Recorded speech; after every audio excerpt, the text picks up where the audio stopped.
श्री स्वामी समर्थ. नमस्कार सगळ्यांना. चला आज आपण माझ्या पहिल्या ब्लॉगची सुरुवात करूया. माझं दिंडोरी प्रणित केंद्र आहे स्वामी महाराजांचं. चला आपण इथे महाराजांचं पहिले दर्शन घेऊया हां. आणि त्या मला छान पद्धतीने सपोर्ट करा, लाईक करा माझ्या चॅनलला आणि सबस्क्राईब करा. चला महाराजांचं छान दर्शन घेऊया. हे औदुंबर वृक्ष आहे, इथे आपण प्रदक्षिणा करूया. प्रदक्षिणा केल्यानंतर महाराजांचं दर्शन घेऊया आपण. श्री अनंत कोटी. चला आपण प्रदक्षिणा करतो. आम्ही एकच प्रदक्षिणा करते मी आता. ही माझी मुलगी आहे ओवी.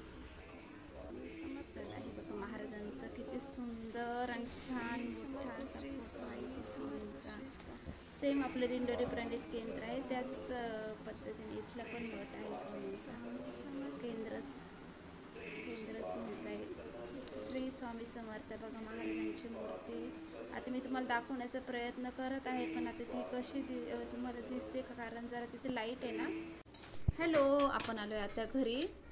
चला आता मी बनवत आहे शेवयांची खीर. शेवयाच्या खीरेला मी अगोदर तूप घेतलं आहे, त्याच्यामध्ये शेवया परतून घेतल्या आहे आणि त्यानंतर मी त्याच्यामध्ये ते चांगल्या परतून थोड्याशा खरपूस आपल्या लाल होईपर्यंत परतून घ्यायच्या.